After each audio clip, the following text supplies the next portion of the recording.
24 ఏళ్లుగా నడుస్తున్న car servicing కు రావడం మామూలు అన్నారు కేటీఆర్. కారు వెళ్లింది సర్వీసింగ్ కి కాదు షెడ్ కి అంటూ కౌంటర్ ఇచ్చారు బండి సంజయ్. మన గుర్తేంది కారు. మరి కారు మొదలు 14 ఏళ్ళేమో జోరుగా ఉద్యమంలో ఉరికే, ఆ తర్వాత 10 ఏళ్ళేమో జోరుగా 100 స్పీడ్ తోని గవర్నమెంట్ల డెవలప్మెంట్ విషయంలో ఉరికితిమి. 24 ఏళ్ళు ఉరికింది కారు రైమని. ఉరికినాక సర్వీసింగ్ అవసరం పడదా? పడుతుంది.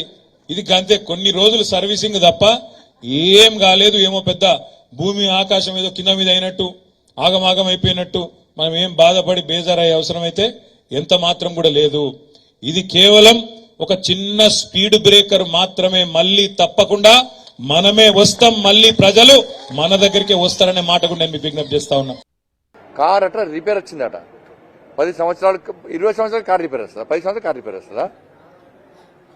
తాయి నడితే గట్టిన ఉంటుంది కారు. మరి తాయి కారు నడితే గట్టిన ఉంటుంది.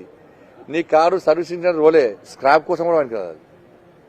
స్క్రాప్ మొత్తం స్క్రాప్ అయిపోయింది నీ కారు. మొత్తం ఇనుప సామానుడు కూడా నీ కారు కొట్టలేడు. అంటే ఏం కనీసం రాజకీయ అవగాహన వ్యక్తులు కూడా నీకు ఓటేయారు రాసి పెట్టుకోగా.